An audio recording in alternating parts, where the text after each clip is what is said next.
estamos hablando de hipocresías y de chingaderas, ¿por qué no vamos con el maestro Ricardo Sevilla, periodista independiente, columnista del diario Basta, escritor y miembro de esta familia sin censura, además de fundador y conductor de sus espacios en YouTube, Los Datos Duros, porque hay que hablar duro contra ese priismo que quiere jugarnos el dedo en la boca. Mi querido Ricardo, te saludo con mucho gusto. ¿Cómo estás? Muy bien, querido Vicente, público memorioso. Sí, así es en efecto. El PRI no cambia, igual que Jorge Ramos, no cambian para nada ni cambiarán. Seguirán siendo los mismos chayoteros, en el caso de Jorge Ramos, seguirán siendo los mismos corruptos, en el caso del PRI, en el caso del PRIAN, en realidad. Ahora, ¿qué es el nuevo PRI? ¿Cómo andan ahí difundiendo en sus flamantes campañas de comunicación? No, no hay nuevo PRI. Eso no existe. Que hay un renovado PRI, por favor, teniendo entre sus huestes a tipos como Roberto Madrazo, como Jaime Labastida, como Manlio Fabio Beltrones, el amigo de Ciro Gómez Leiva, sí, cómo no. Que no nos intenten dar a tole con el dedo. Eso, hace unos días, por curiosidad, ya sabe usted cómo somos los periodistas de curiosos, los periodistas de a de veras, los periodistas que preguntamos, que cuestionamos, que no hacemos preguntas a modo. Bueno, le pregunté a Transparencia sobre las mentadas casas de enlace, donde se supone que atienden o deberían atender los políticos a la población. ¿Y qué cree? Que me encontré con que 6 senadores y senadoras del PRI derrochan con la mano en la cintura más de 134,000 pesos en casas de enlace, en rentas de casas para atender a la población. Pero no crea usted que pagan de su sueldo. No, nada de eso. Pagan con dinero del pueblo, con dinero del erario. Y como nos gustan mucho los datos duros, ahí le van los nombres. Se trata de los senadores Ángel García Yáñez, Claudia Edith Anaya Mota, Jorge Carlos Ramírez Marín, usted debe recordarlo sin duda, Manuel Añor Bebaños, otro allá en Guerrero, Nubia Magdalena Mayorga Delgado y Silvana Beltrones Sánchez. Sí, Beltrones. Ese apellido es bastante revelador. Bueno, pues estos senadores y senadoras pagan con dinero público rentas elevadísimas, dizque para brindar atención ciudadana. Usted vaya, de acuerdo con lo que nos dijeron nuestras propias fuentes, y no los encuentra. Los encuentra aquí en la colonia Tabacalera, ahí en el Senado de la República, donde también tienen oficina. No atienden aquí, dicen que atienden allá, usted va a buscarlos y no los encuentra. De acuerdo con cifras obtenidas vía Transparencia, pudimos constatar que el senador Ángel García Yáñez, que desde el 1 de septiembre de 2018, en la época en que entró también Germán Martínez Cázares, Ricardo Monreal, pues bueno, es senador por el PRI del estado de Morelos. Este señor paga 15,000 pesos de renta.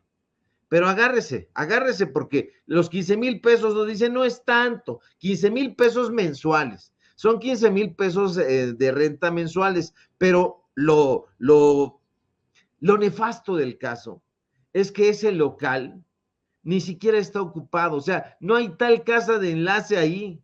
Ángel García Yáñez es del PRI, sí es del PRI actualmente, pero fue diputado por Nueva Alianza y por eso mucha gente lo considera ya en Morelos, donde es bien conocido, un auténtico chapulín que no da saltitos de charca a charca, no, da saltos cuánticos. Por su parte, la senadora Claudia Naya Mota, que desde 2018 también se desempeña como senadora de la República, pero ella por el estado de Zacatecas debe tener el sueño de ser dentista o estomatóloga, no lo sé, porque paga 3,200 pesos de renta mensual por una oficinita chiquitita, bien chiquitita, que está ubicada en la misma casa donde atiende un endodoncista, un ortodoncista y un periodoncista. Ahí está entre gente, pues gente de dientes, digamos así. Ahora, ¿se acuerda usted? Por eso le decía que que Jorge Carlos Ramírez Marín lo debe tener en cuenta. ¿Se acuerda usted de este personaje, digamos, rubicundo? Sí, ese hombre que de 2012 a 2015 se desempeñó como secretario de Desarrollo Agrario, Territorial y Urbano durante la presidencia del pasguatón Enrique Peña Nieto. Bueno, pues este señor resultó ser el más pródigo, el más derrochador, paga 51,331 pesos de renta mensual en una casa a la que además pues, tuvo no sé, la curiosidad o el ego de ponerle su nombre en la fachada. O sea, más de 51,000 pesos mensuales para atender ahí a la gente, según él. No nos extraña ni tantito, porque usted recuerda muy bien a este señor que estuvo en el ojo del huracán antes de dejar pues la dependencia donde lo puso Enrique Peña Nieto. Este señor Jorge Carlos Ramírez era investigado, imagínese usted, por la Secretaría de Hacienda, por órdenes del titular en ese momento, que era Luis Videgaray. Entonces, imagínese usted cómo estaban las cosas, que el propio Luis Videgaray lo mandó a investigar. Así, entre corruptos se vean. Que no se nos olvide que despachos de abogados privados conectados con Ramírez Marín se dedicaban a la extorsión, sí, a la extorsión sobre propietarios de terrenos agrícolas, urbanos o turísticos, especialmente en la península de Yucatán. Y eso no fue todo, porque durante su estancia en Sedatu, ahí estuvo, coincidió con un aumento enorme en el patrimonio personal de este senador, ahora senador Ramírez Marín, quien por años vivió en casas de interés social, en un fraccionamiento de clase media allá en Mérida, allá en Yucatán, donde se le conocía muy bien, pues ahora es un hombre bastante próspero. Otro de los personajes, querido Vicente, que pagan la renta de su casa de enlace con dinero del erario, con dinero del pueblo, es Manuel Añorbe Baños. La familia Añorbe es una plaga, de acuerdo con lo que nos dicen allá en el estado de Guerrero, una auténtica plaga. Usted va a encontrar a presidentes municipales, a regidores, a gente en puestos de poder en ese estado con el apellido Añorbe. Bueno, pues Manuel Añorbe, quien fuera, por cierto, en 2 ocasiones presidente municipal de Acapulco, pues paga 15,000 pesos por una casita para atender, donde atiende a la gente, o eso dice, que se encuentra ubicada en la costera Miguel Alemán, ahí en el puerto de Acapulco, con dinero no suyo, tampoco con dinero del PRI, que va con dinero del presupuesto. Y usted lo conoce muy bien, porque una larga sombra de corrupción y desvío de recursos dejó a su paso como alcalde de Acapulco este señor. Así nos lo revelan la gente que lo conoce. Añorbe Baños logró 2 veces encabezar el ayuntamiento de uno de los destinos turísticos más importantes del país, y en ambas ocasiones salió de funciones con denuncias por desfalcos millonarios y por un opaco manejo en las finanzas municipales. ¿Se acuerda usted del lejano 1997, tras el desolador paso del huracán Paulina sobre la costa de Guerrero? El Congreso de ese estado nombró a Añorbe Baños presidente municipal interino de Puebla. Hizo lo que quiso y quiso hacer dinero. El entonces alcalde ya había fungido como delegado del Banco Nacional de Obras y Servicios Públicos. ¿Se acuerda de Banobras, con quien hizo negocios también prósperos Enrique Krause y con quien hizo negocios prósperos Héctor Aguilar Camín? Bueno, solicitó licencia a su cargo en ese momento para competir en el proceso interno de selección de candidatos del PRI a la gubernatura de Guerrero. Perdió. Entonces, ¿qué fue lo que sucedió? No se fue a la calle, no, recibió premio de consolación. Añorbe regresó a la alcaldía de Acapulco. Otra de las senadoras que pagan su buena rentita mensual por atender en esas casas a la gente, se supone, es Nubia Mayorga Delgado. Ella paga 23,320 pesos de alquiler por una oficinita que se encuentra en el tercer piso, en el Boulevard Real del Valle, esquina Luis Donaldo Colosio, aquí muy cerca, en Pachuca, en Hidalgo, más de 23,000 pesos mensuales con dinero de los hidalguenses. Finalmente, Silvana Beltrones Sánchez, hija, por supuesto, del polémico político priista Manlio Fabio Beltrones, sí, el amigo de Ciro Gómez Leiva, a este amigo con el que se fue a meter después de su atentado. Es egresada de la Universidad Iberoamericana, paga 11,600 pesos mensuales por una pequeña oficina ubicada en la calle Abelardo L. Rodríguez, número 83, allá en Hermosillo, Sonora. Usted ya los conoce, usted ya sabe quiénes son estos personajes, sabe de qué pie cojean. Pues esta gente, querido Vicente, quiere regresar al poder, tiene esperanzas de seguir manteniendo el bastión en el Estado de México, tiene esperanzas de ganar Coahuila. Ahí en Coahuila se ve la cosa difícil, ahí sí se ve difícil. En el Estado de México, yo creo que lo pierden. No soy vaticinador, pero se ve muy, muy difícil que puedan arrebatarle la victoria ahora sí a la maestra Delfina.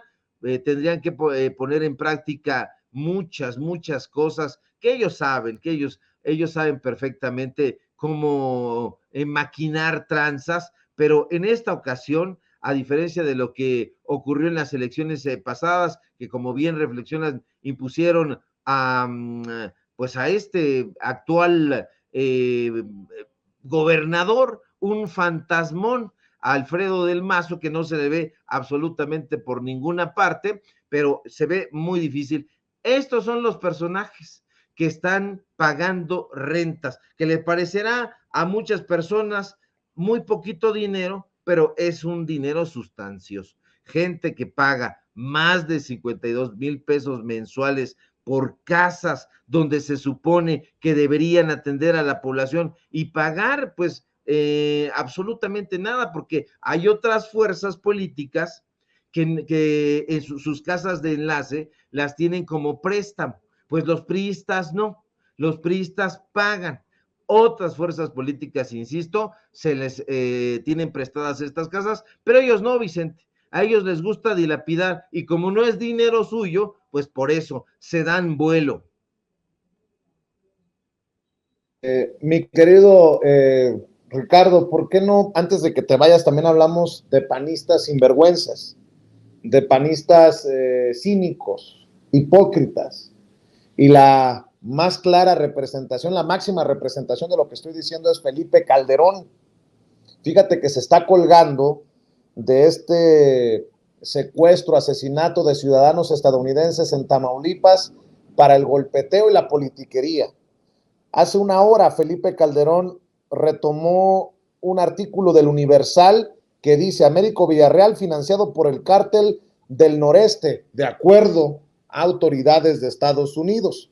Y bueno, Felipe Calderón retoma esto y dice: ahora que mataron a 2 americanos en Tamaulipas, por cierto, qué rápido los encontraron.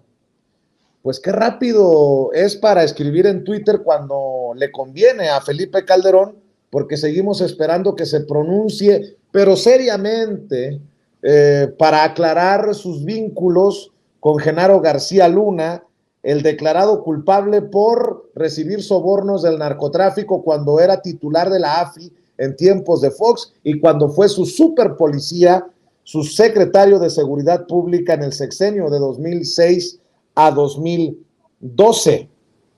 Bueno, pues ahí anda Felipe Calderón retuiteando incluso a Héctor de Mauleón, que dice: le van subiendo el tono a López Obrador. El avance de los cárteles durante su sexenio ya es inocultable. En Estados Unidos han tomado nota y tarde o temprano esto le traerá consecuencias al grupo gobernante, algunos de cuyos miembros están embarrados hasta el cuello. Pues te digo, anda muy interesado Felipe Calderón en estos temas, que están embarrados con la sangre que provoca el narco. Y bueno, si en algún momento me equivoqué en la mañanera al referirme a un refrán que usaba mi nana, que en paz descanse, hoy sí espero citarla correctamente. Para criticar hay que tener la lengua larga y la cola corta. Y Felipe Calderón tiene la lengua larga, la cola larga y embarrada de calabaza. Lo quiera aceptar o no, nos quiera jugar el dedo en la boca o no, Felipe Calderón no tiene, sobre todo en esto, autoridad moral, mi querido Ricardo Sevilla. No, no la tiene en absoluto, pero quizá no había redes sociales, quizá no había redes sociales y por eso no se daba cuenta. No había quien le dijera que Genaro García Luna era un narcotraficante que estaba apapachando al cártel de Sinaloa, que le estaba allanando el camino. No había quien se lo dijera. No había quien le dijera que se estaba reuniendo en un restaurante de lujo, ahí con todo el desplegado que estos personajes traían siempre, ahí en Paseo de la Reforma, muy cerquita de la embajada de Estados Unidos. Nadie le dijo, no se enteró, no se percató de que ahí estaba en una reunión con un narcotraficante para darle sobornos millonarios al superpolicía de Felipe Calderón. Por supuesto que lo sabía y sabe muy bien que va a estar siempre detestado durante toda la historia. Si vemos estas biografías de los expresidentes, va a haber algunos que usted diga, estos fueron los presidentes emblemáticos del pueblo de México, y ahí va a encontrar a los nombres de Benito Juárez, ahí va a encontrar el nombre de Andrés Manuel López Obrador, aunque haya gente que no le guste, y va a encontrar entre los nombres repudiados a Porfirio Díaz, a Felipe Calderón, a Carlos Salinas de Gortari, que están años luz del trabajo que hizo un personaje como Francisco I. Madero. Claro que debe ser muy vergonzante, pues, darle énfasis a esto que garrapatea Héctor de Mauleón. Yo recuerdo perfectamente porque ha circulado una y otra vez en las redes sociales un pequeño fragmento de una pregunta que le hace Julio Astillero, y ahí le dice, ¿y tú cuestionaste en algún momento esta política de Felipe Calderón? No, yo estaba en otra cosa. Y ahí se queda. Estaba en otra cosa. ¿Qué estaba haciendo Héctor de Mauleón? Lustrándole los zapatos a Héctor Aguilar Camín, cobrando no con la mano izquierda ni con la mano derecha, sino con las dos manos, dinero de Miguel Ángel Mancera. Hay que recordar que son amigos, que fueron amigos, que hubo un fideicomiso de la Ciudad de México que era repartido precisamente entre estos personajes. No son periodistas ni analistas, son simple y sencillamente tergiversadores de la información que harán de todo por congraciarse con sus empleadores en turno. Si López Obrador les pagara, la boca les callara, pero como no les va a pagar, ya se dieron cuenta perfectamente de eso, van a continuar berreando, van a continuar criticando, pero si nosotros vemos y nos informamos a través de la conferencia mañanera, si atendemos muy bien a los medios de comunicación independientes, vamos a tener una formación muy sólida y nos vamos a hacer una idea muy concreta de lo que en realidad está sucediendo. Por supuesto que Felipe Calderón tiene la lengua larguísima, tiene una cola de sierpe, una cola absolutamente pringosa, un sujeto que imagínese usted, quién sabe dónde andará, pero no es capaz de presentarse en este país. Llama muchísimo la atención que los panistas apenas se les sienten ellos que algo están debiendo y se van. están fuera del país, Ricardo el Cerillo Anaya, este personaje ebrio hasta las cachas, y van huyendo, así van huyendo los panistas. En una de esas vemos a la gente del INE también huyendo, ya se fueron por lo pronto del INE los altos funcionarios, en una de esas hasta van a escapar del país, mi querido Vicente. Pues estemos al pendiente, mi querido Ricardo Sevilla, yo siempre agradecido por llegar a la cita con la audiencia de Sin Censura. Y maestro, ¿por qué no cerramos invitando a la gente para que te apoye en tu canal de YouTube, en tu cuenta de Twitter, en donde estás sacando hilos que les está provocando mucho ardor en el que te conté a esos opositores, a esos pseudointelectuales, a esos históricamente chayoteriles, y obviamente también que estén al pendiente de tus columnas, de este espacio Sin Censura, la invitación de todos los días, maestro.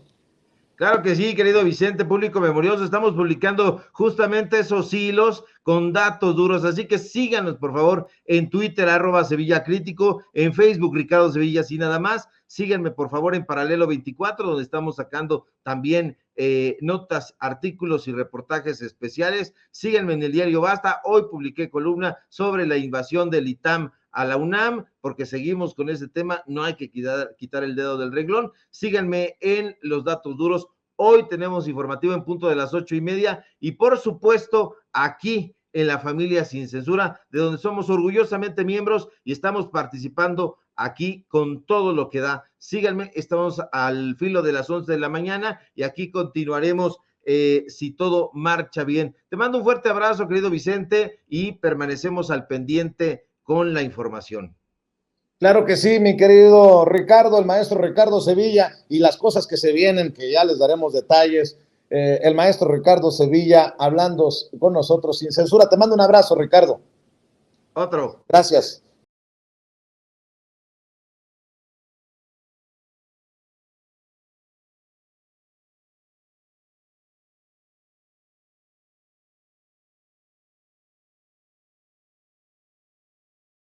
Periodista también independiente, blanco de mucho del odio de estos que no nos quieren. Y bueno, pues lo saludo con mucho gusto, colaborador de la revista Polemón, director del periódico Regeneración, mi querido Jorge Gómez Naredo, también orgulloso miembro de estas mesas de diálogo de Sin Censura. ¿Cómo te va, Jorge? Bien, bien, pues ya aquí estaba extrañando estar contigo y con público de Sin Censura ya unas semanas, no de vacaciones, pero sí ausente, entonces ya muy contento de estar acá de regreso. Y le mando un saludo a Beth Castillo, precisamente corresponsal de la revista Polemón, que debe de llegar en cualquier momento a esta mesa de diálogo. Jorge, oye, por cierto, estás en Jalisco, ¿no? Sí, estoy aquí en Guadalajara. Bueno, ahí te va, para que te quede claro a lo que te vas a tener que enfrentar y chutar. Se destapa Clemente Castañeda, el senador de Movimiento Ciudadano, porque dice que le encantaría ser el sucesor del pelochas fascista Enrique Alfaro. De naranja a naranja, móchate con el gajo. Vean lo que dice en el Senado Clemente Castañeda. Me encantaría ser gobernador, no lo he ocultado, lo he dicho abiertamente, pero también he dicho, no estoy en campaña, no son los tiempos, ya llegará ese momento, por lo pronto concentrados en el Senado de la República, que por cierto hay mucho que hacer. Senador, el gobierno federal sigue abriendo frentes con Estados Unidos por temas agrícolas, por temas de... ¿Cómo ves, mi querido Jorge Gómez Naredo? ¿Alguna reflexión desde tu independencia sobre la posibilidad de que Clemente Castañeda siga con el legado, Dios nos libre, de Enrique Alfaro allá en Jalisco?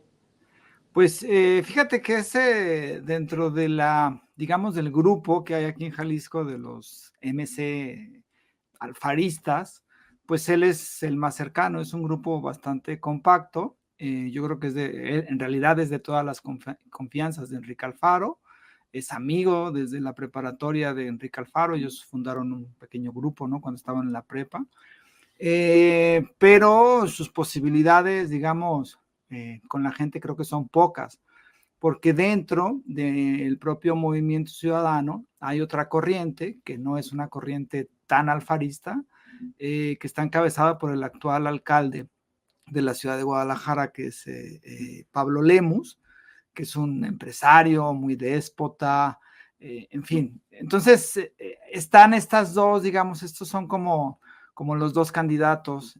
De repente creo que hay otro por ahí, algún funcionario, pero esos son como los más visibles. Por un lado está Clemente Castañeda, con muy poco arraigo social en Jalisco, con creo que poco carisma como candidato, pero que tiene pues la venia, ¿no? Y es de todas las confianzas de Enrique Alfaro. Y por otro lado, pues está Pablo Lemus, que no es, incluso ha tenido fricciones con Alfaro, y es quien tiene como mayores posibilidades. Entonces, pues están entre estas dos partes. Clemente se ha caracterizado por criticar de forma ruda cada acción del gobierno de Andrés Manuel López Obrador, como lo ha caracterizado Enrique Alfaro, especialmente Enrique Alfaro en los primeros 3 años. Ahora creo que un poco le ha bajado, ¿no? Aunque le sude cuando hay mañanera allá en Jalisco. Entendió el que entendió. Esa mañanera fue muy, muy linda. Sudo como Alfaro, ¿no? Fue el hashtag. Tú fuiste el culpable, no te hagas. Así, señor presidente. Sí. Bueno, hacía mucho calor también, eso era cierto. Pero bueno, o sea, creo que, pues sí. Ahora, él dice que no anda en campaña, pero yo lo veo en campaña. Cada ratito aparecen eventos a los que va y ya está como muy claramente tratando de posicionarse. Pero como te digo, pues Clemente Castañeda a mí me parece que ha sido como una voz muy crítica del gobierno de Andrés Manuel. Todo lo que hace el gobierno federal lo critica.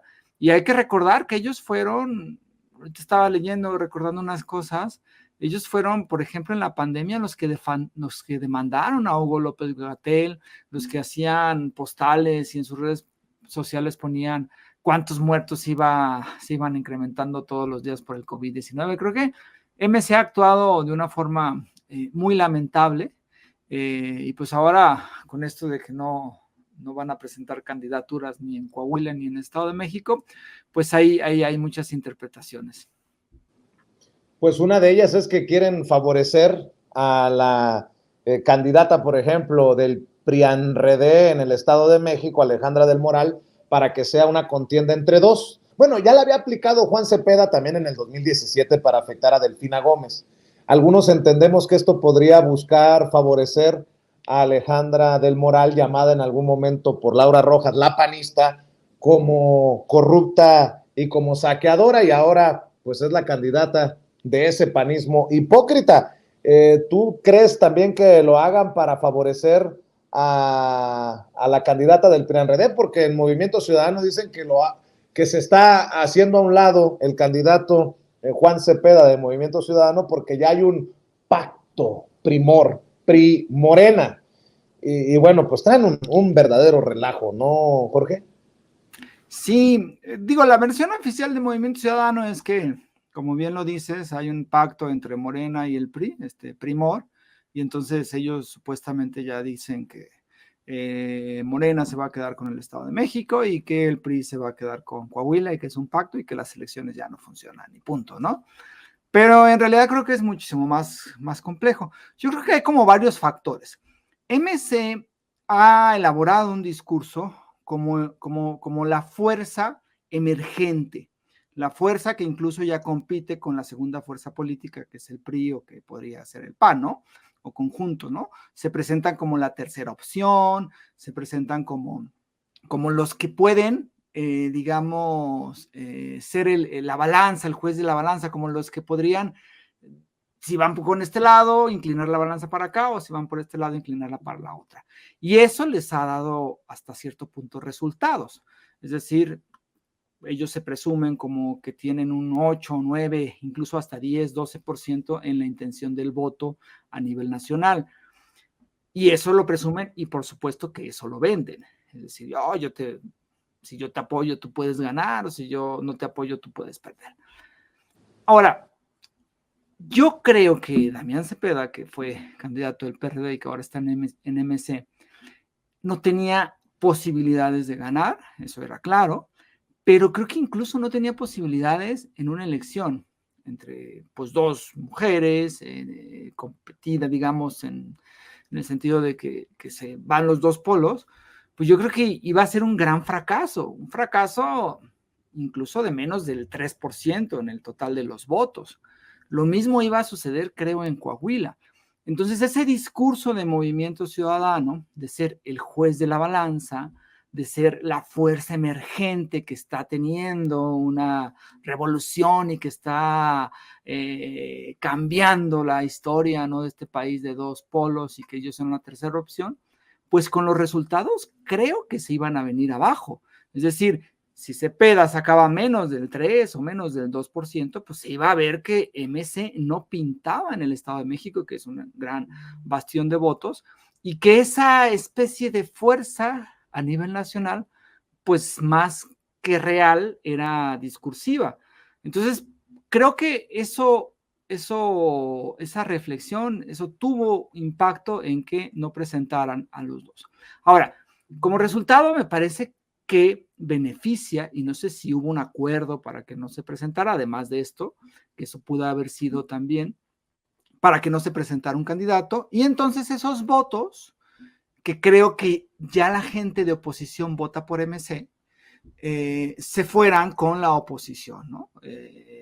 O con el PRI, con el PRD, PRI, PAN, PRD, que no son oposición en el Estado de México, pero que a nivel nacional sí son. Es decir, el voto de MC no es un voto progresista, no es un voto que, digamos, acuda a fuerzas más de izquierda, sino es un voto de oposición a Morena y de oposición a Andrés Manuel López Obrador. Entonces, si tú tienes una candidata de Morena, una candidata cercana al propio presidente, y tú votas por MC y eres anti-AMLO, anti-Morena, pues si no está MC, pues tus votos seguramente se van a ir hacia el PRI, al PAN o al PRD, que en este caso están unidos, ¿no? Entonces, yo no sé si en esta ecuación que hizo Dante Delgado, el dirigente del Movimiento Ciudadano, operó esto, es decir, que se iba a evidenciar su partido como un partido que no es lo que dicen que es, y además que hubo ahí algún acuerdo en que pudieran beneficiarse, como diciendo, como una venta, ¿no? Mira, yo no saco candidato, pero pues ahí vemos cómo nos arreglamos después. Yo creo que fueron estos factores los que influyeron, estas cuestiones los que influyeron en que pues MC anunciara ayer que no lanzaba candidato ni en el Estado de México ni en Coahuila. Y esto, bueno, pues hay que también tener en cuenta que MC, más allá de Jalisco, que es un caso muy atípico, en realidad, porque MC, la fuerza de MC en realidad aquí en Jalisco es panista, es el PAN, ¿no? El PAN de antaño que está ahí coludido con Movimiento Ciudadano. Y el caso muy atípico, ¿no? De Monterrey, de Nuevo León, con Samuel García, ¿no? Pero creo que en una contienda federal, MC se derrumbaría y pues se perdería este discurso en donde dicen que casi ya están en posibilidades de contender por la presidencia y ganarla. Así es, y como ya llegó Beth Castillo, a quien saludo con mucho gusto, vamos a ver y escuchar a priistas como Rubén Moreira, el coordinador del PRI en la Cámara de Diputados, el exgobernador priista de Coahuila, pues enojado porque Movimiento Ciudadano ha retirado a sus candidatos tanto en Coahuila como en el Estado de México. A mí no me sorprende la decisión de Movimiento Ciudadano de no participar en las elecciones de Coahuila y Estado de México. Este partido, que ni es movimiento, ni es ciudadano, porque está lleno de políticos que ya han contendido por muchas siglas, tomó varios pretextos para retirarse de las campañas electorales. La verdad es que si revisamos cómo ha ido transcurriendo sus resultados en los últimos comicios, nos damos cuenta que apenas logran el 3% en el mejor de los casos. En lo particular, en Coahuila, difícilmente pasarían del 1%. En Edomex, las cosas van por la misma ruta, o iban, porque ya se rajaron. Movimiento Ciudadano ha buscado pretextos para no ayudar a Va por México. Movimiento Ciudadano no tiene futuro. Sus dos gobernadores están en serios problemas. El de Jalisco, sumido en la inseguridad e incapaz de detener al narco.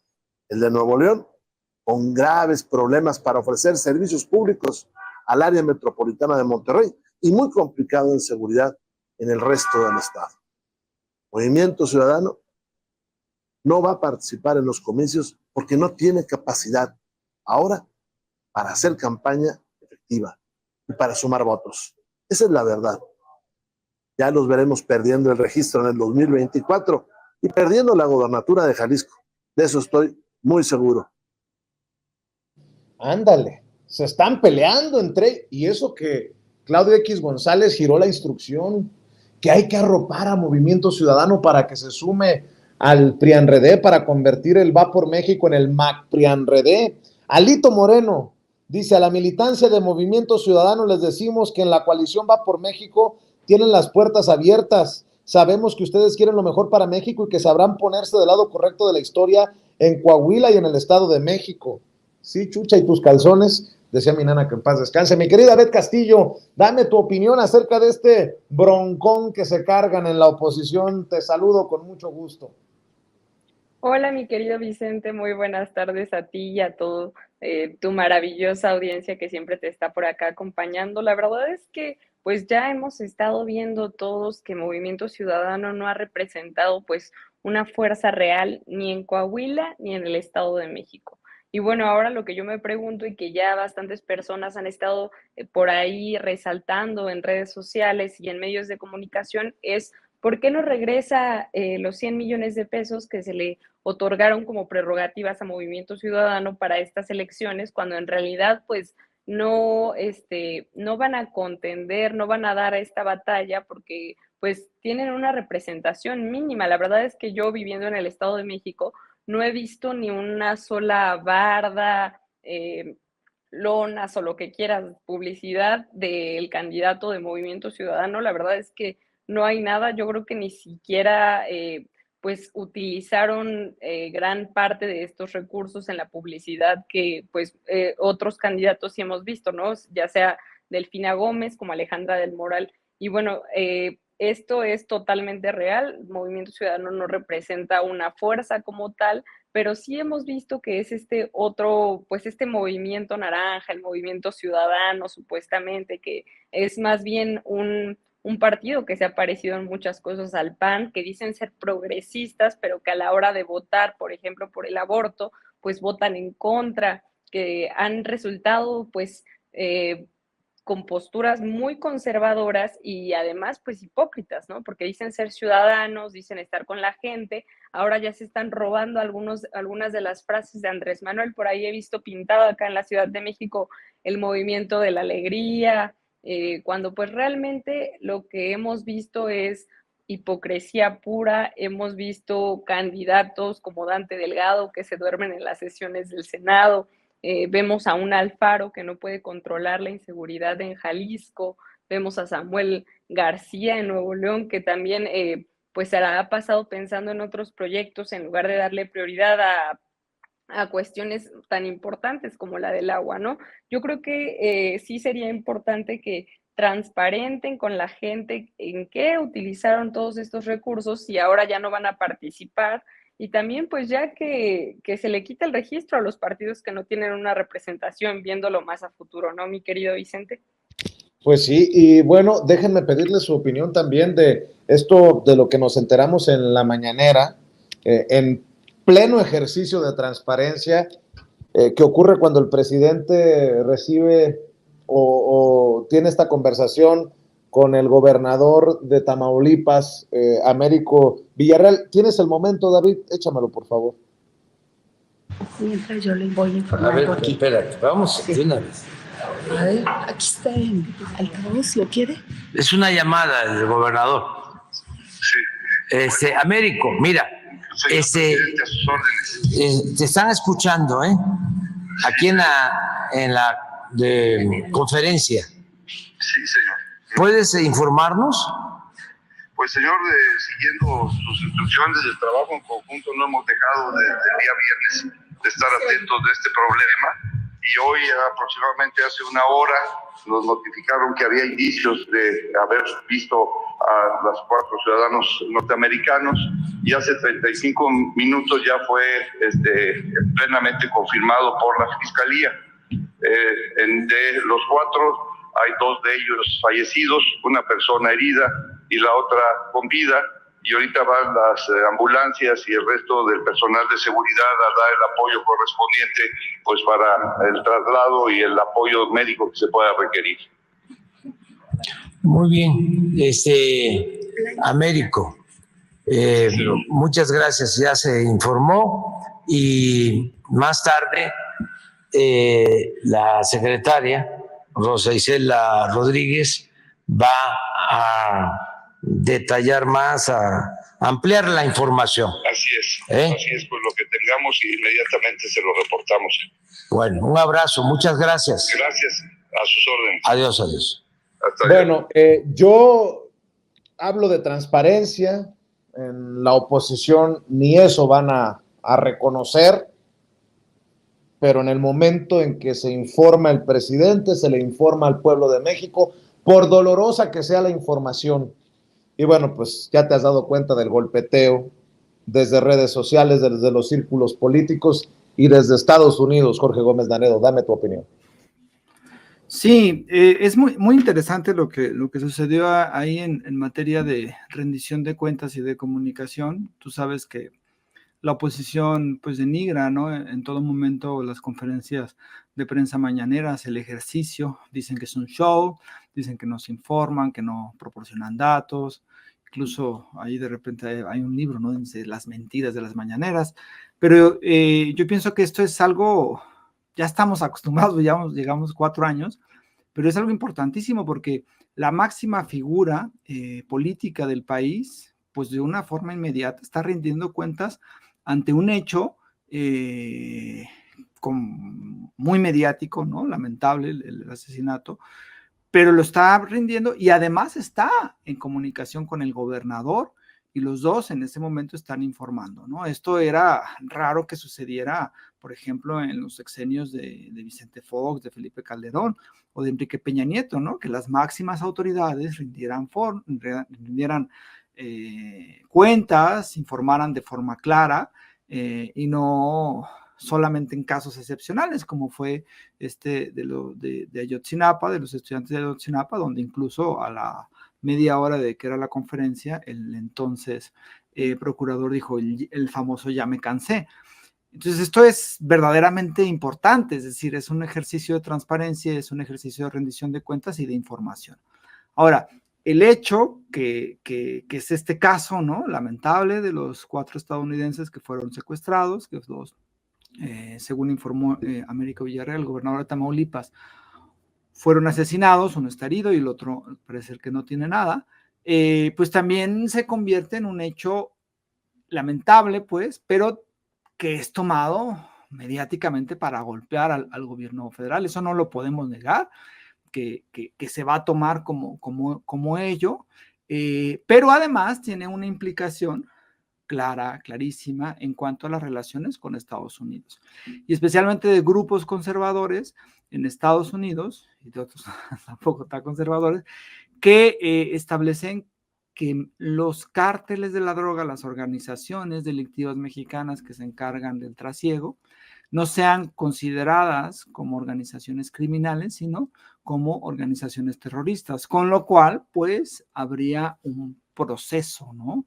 distinto de tratamiento, y eso daría pie a otro tipo de política por parte del propio gobierno estadounidense con el gobierno mexicano. Entonces, creo que aquí también hay una implicación política en cuanto a las relaciones con Estados Unidos.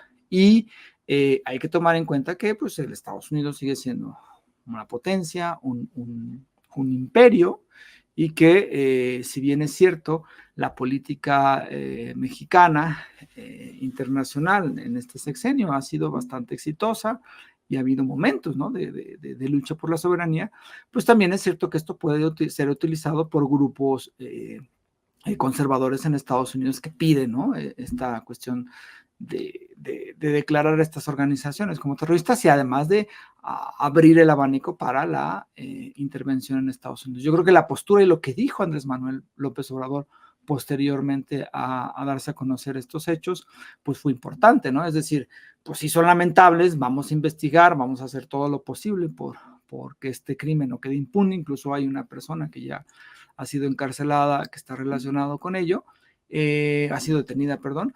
Y bueno, pues también dijo, bueno, pues también hay casos en Estados Unidos donde hay asesinatos de paisanos, de mexicanos, y no se arma este escándalo que se está armando con la prensa mexicana. Entonces creo que sí fue muy importante que el presidente haya señalado esta parte, porque va a ser utilizada por la oposición, y ya lo ha sido utilizado por los medios que tiene esta oposición, es decir, por la prensa hegemónica en este país, y seguramente por los conservadores y la prensa también conservadora en Estados Unidos, con una implicación, digamos, a nivel internacional. Entonces creo que sí fue muy buena la respuesta del presidente, y yo vería pues esos dos hechos en esto que sucedió hoy en la mañana.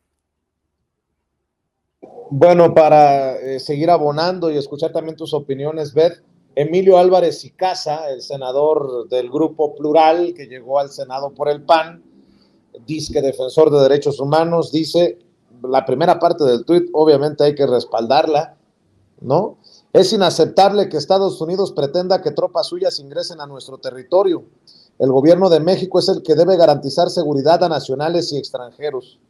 Que públicamente haya secuestros es ejemplo de la negligencia cómplice de cómo la 4T tolera delincuentes. Ahí sí es donde la burra tumba a Genaro. Es la hipocresía de estos conservadores. Lo has escuchado, lo has leído así de incisivo por el caso, por ejemplo, Guanajuato, en donde gobierna el PAN. Yo nunca lo vi, lo leí así a don Emilio Álvarez y Casa, el senador opositor del Grupo Plural, por el caso Tamaulipas, incluso con Cabeza de Vaca, solo por mencionar algunos ejemplos. Pero bueno, dice que públicamente haya secuestros es ejemplo de la negligencia cómplice de cómo la 4T tolera delincuentes, dice Emilio Álvarez y Casa. Dame tu opinión, Beth. Pues es que son unos oportunistas, pero además, como ya lo decías, unos hipócritas, ¿no? Porque justamente jamás dicen nada cuando hay homicidios en estados que no gobierna la 4T, ya lo dijiste tú.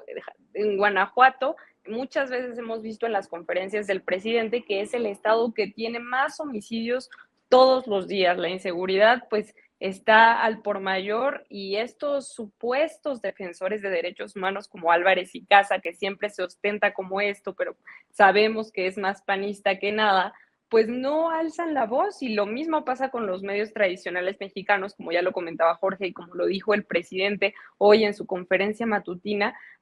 Han creado todo un escándalo cuando se trata algo lo que pueden atacar a la Cuarta Transformación y al presidente López Obrador. La verdad es que eso solo hace que nosotras como ciudadanas veamos que pues no les importa la violencia, no les importa denunciar la inseguridad o dar propuestas o proponer algo. Realmente lo que les importa es atacar a López Obrador. Yo creo que eso es en lo único en lo que han logrado articularse, pero a final de cuentas ellos mismos se acaban peleando. La verdad es que lo que hemos podido ver es pues un presidente que está informando, que incluso, como ya lo mencionaron, ya existe pues esta detención a uno de los responsables, y además también tenemos pues una respuesta rápida, porque no solo sabemos ya lo que dijo el presidente de la República y lo que dijo el gobernador Américo Rangel de Tamaulipas.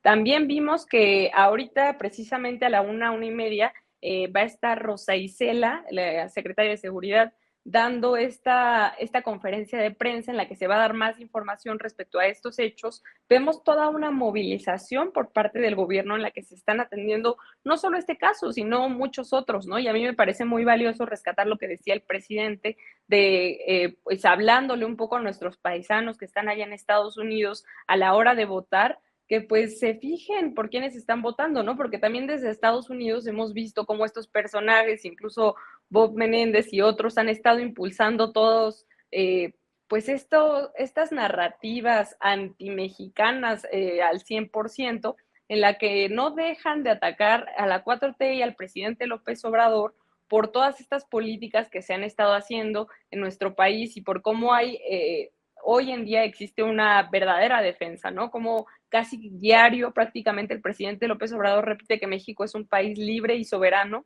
y sí denunciar que pues ya no podemos creer en toda esta narrativa que van creando los medios tradicionales, porque solamente sacan lo que les conviene para atacar al presidente, y pues estos personajes como Emilio Álvarez y Casa es lo mismo, ¿no? Nada más que son más hipócritas, porque algunos ya sabemos que pues son profundamente conservadores, pero Emilio Álvarez y Casa, si me lo preguntan, pues para mí es peor, porque él se dice defensor de los derechos humanos, se dice activista, navega con la bandera de que dejó el PAN, pero vemos que es más de lo mismo e incluso peor, ¿no? Porque dice ser diferente, pero es otro conservador hipócrita.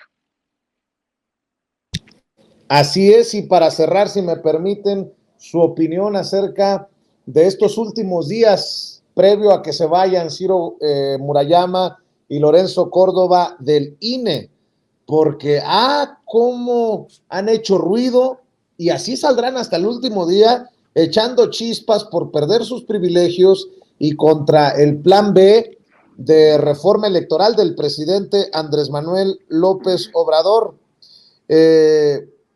Dice Lorenzo Córdoba, por ejemplo, el plan B sí destaza al INE y desaparece hasta el 85% de la columna vertebral del INE. Es más, no, mi querido David, póngame a Lorenzo Córdoba en pleno drama y colapso. Ahí usted tiene el video.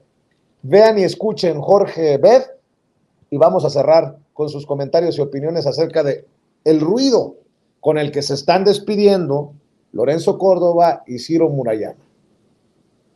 Y eso es lo que desde trincheras como esta, que muy pronto va a ser, por su autonomía, estoy seguro, acosada desde el poder, un poder que es repelente a las autonomías, un poder autoritario, desde aquí, desde esta trinchera, en 28 días, diputado, aprenda a contar. En su contador tiene un día, me da un día más, no quiero un día más, lo dije y lo repito, si no somos iguales. Y desde esta trinchera, desde la universidad a la que vuelvo, defenderé con ustedes no solamente a la democracia, sino también la autonomía de nuestra universidad frente al poder arbitrario y abusivo que recela y es repelente a todo lo que no sea el pensamiento único. Muchas gracias. Bueno, pues ese es un Lorenzo Córdoba desencajado, arremetiendo contra Sergio Gutiérrez Luna, diputado de Morena por Veracruz, y bueno, pues ya da por hecho Lorenzo Córdoba, quien fuera Lorenzo Córdoba, ¿no? Para irse y regresar cuando él quiera a la UNAM. Dice que él regresa a la UNAM, que ahí le tienen apartado su rinconcito. Mi querido Jorge Gómez Naredo, esto también se ha convertido en una campaña de golpe directo contra el presidente Andrés Manuel López Obrador. Sí, no, el cinismo de Lorenzo Córdoba y de Ciro Murayama pues son impactantes. Esto de Lorenzo, pues no sé cuántos años lleva ya y le guardaron su espacio en el Instituto de Investigaciones Jurídicas, y él pues ahora sí como transformado en una especie de salvador de la democracia, de defensor de las libertades, cuando lo que se debate no es si hay o no democracia en este país, no es si se tiene un gobierno autoritario, no es si vamos directo a la dictadura, sino es una cuestión de cómo hacer eficiente a un instituto electoral que sí se establece como autónomo, pero pues esta autonomía no debería de implicar pues que hay una tendencia a que se gaste menos, que hay una tendencia a que sean más eficientes las instituciones públicas, y que el INE tendría que estar en esta tendencia y que buscar, ¿no? una mejora que no impacta en las libertades de las personas, que no impacta en la democracia. Entonces, esto que repiten y que se ponen como, pues, como los defensores de la libertad. La otra vez estaba revisando unos textos de José Waldenberg, que es como, digamos, la vaca sagrada, ¿no?, de este grupo, donde ellos dicen, bueno, pues es que la democracia se da a partir del INE, y el INE siempre ha sido un instituto que ha garantizado la libertad y que ha garantizado la democracia. Y a partir de este discurso de que el INE siempre, IFE-INE siempre lo ha hecho, pues dicen, ahora lo que quiere hacer este gobierno autoritario es desaparecer y despedazar al INE. Pero si nosotros nos vamos a los procesos que ha vivido, pues las elecciones no han sido ni limpias, ni han garantizado la equidad, ni han garantizado pues prácticamente la libertad, ¿no? O sea, tenemos en las elecciones del 2000 que le tocaron a José Waldenberg, que si no hubiera sido porque hubo una amplia diferencia entre Vicente Fox y La Bastida, pues ahí hubieran estado los fraudes, tanto de los amigos de Fox como del Pemex Gay en el caso del PRI, ¿no? Entonces, pues así como unas elecciones limpias que garantizarán la equidad y la completa transparencia, no. 2006, pues evidentemente no lo fue. El IFE con Luis Carlos Ugalde, pues hizo una cochinada que la autorizó y que la legitimó el Tribunal Electoral.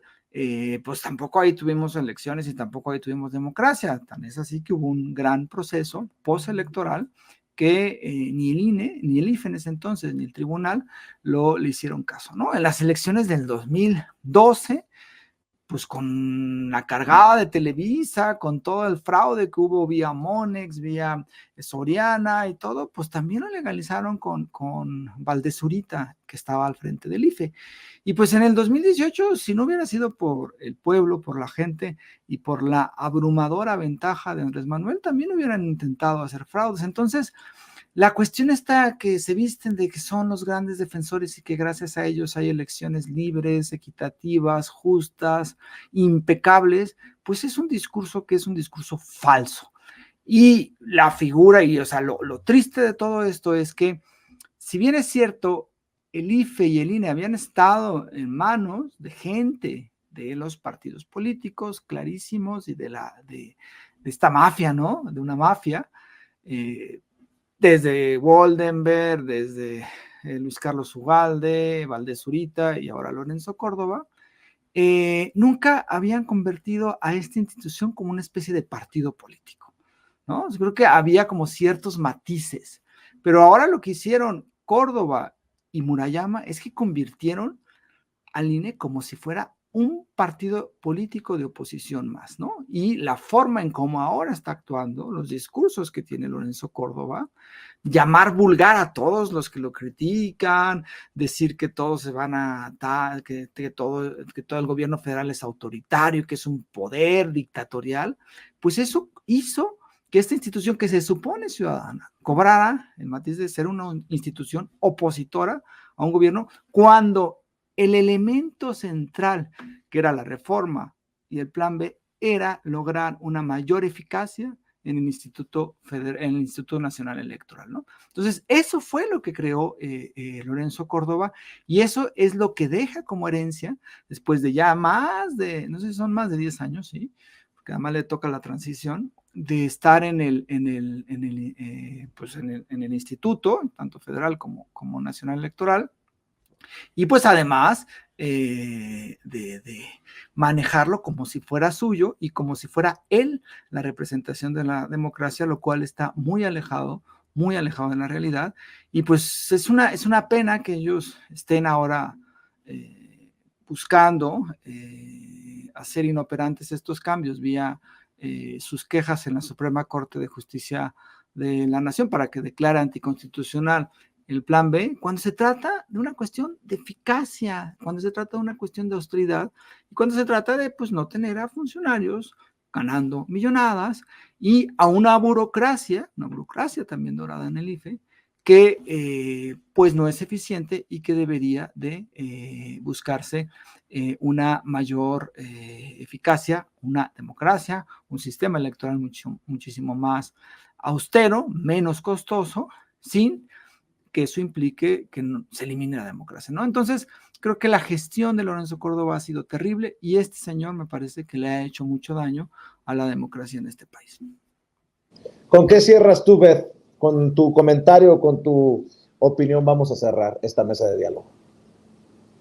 Pues sí, mi querido Vicente, yo creo que más bien quien se ha encargado de despedazar la democracia no ha sido López Obrador, sino Lorenzo Córdoba con la campaña abiertamente que ha hecho en contra del gobierno y a favor de quién sabe qué organizaciones ciudadanas, que ahora pues hemos visto bastante y que no ha sido gracias al INE que hemos tenido pues elecciones medianamente justas, porque incluso hemos observado, incluso pues no solo en las elecciones de 2018, sino también en 2021, ahora en 2022, cómo han habido pues fraudes electorales, han habido intento de compra de votos, se han hecho muchísimas denuncias y bueno, todo esto con el presupuesto que tiene el Instituto Nacional Electoral, que resulta ser uno de los más caros del mundo.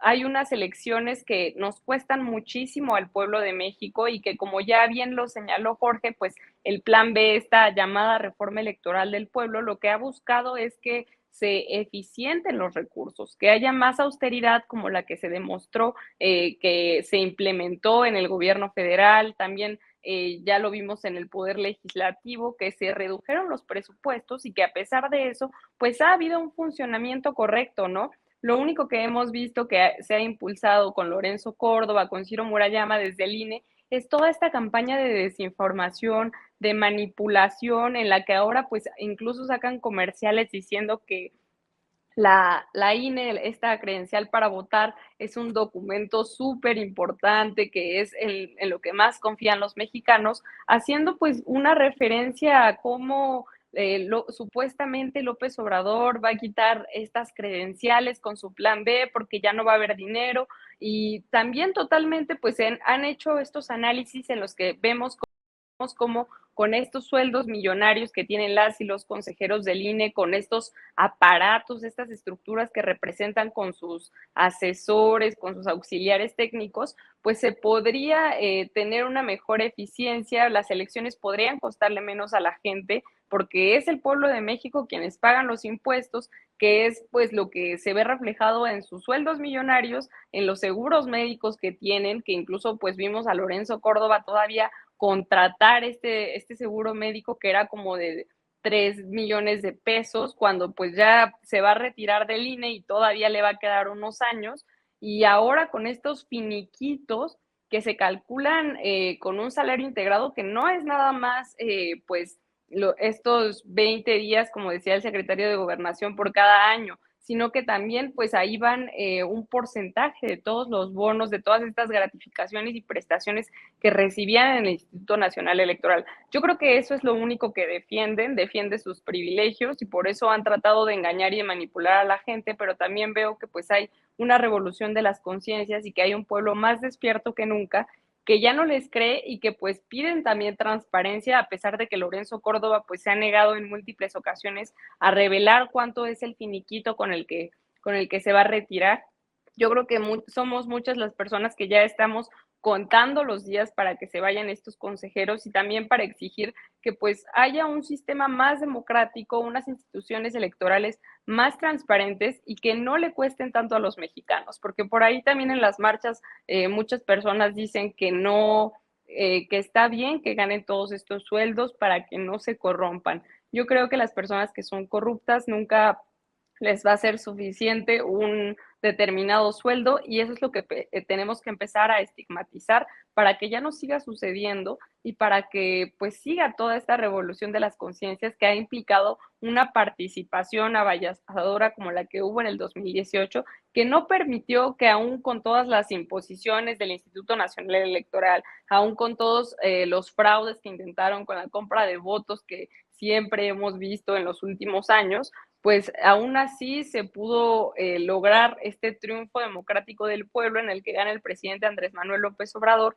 Y yo creo que ya es hora de decirle a estos consejeros electorales que ya se van, que queremos una democracia auténtica y que no queremos instituciones electorales que le cuesten tanto a las y los mexicanos. Entonces, pues decirle a Lorenzo Córdoba que no ha sido López Obrador con el plan B el que quiere despedazar la democracia, sino él al frente del Instituto Nacional Electoral por tantos años, cobrando un sueldo millonario en el que pues prácticamente no estuvo haciendo nada por la democracia. Al contrario, yo creo que nada más le metieron el pie a las y los mexicanos y a nuestras elecciones, que además pues son de las más costosas en todo el mundo, querido Vicente. Así es, mi querida Beth, ¿por qué no cerramos invitando a la gente a tus trincheras, a tus redes, a tus espacios? Muchas gracias. Yo las y los invito, como siempre, a que nos sigan por ahí en @revista Polemón, en todas las redes, hacemos las coberturas y también pues les mando un abrazo a todo el equipo de Sin Censura que siempre está aquí en este gran espacio, en esta trinchera, informándoles, y a mí me pueden encontrar en todas mis redes sociales como @BetCastillo con @o. Muy bien, pues te mando un abrazo, Beth, y mi querido Jorge Gómez Naredo, estamos al pendiente, por cierto, te debo una llamada, mi querida Beth Castillo. Mi querido Jorge Gómez Naredo, ¿por qué no cerramos invitando a la gente también a tus esfuerzos independientes? Sí, pues igual estamos en Polemón, en Revista Polemón, polemón.mx, y en Facebook y en Twitter como Revista Polemón.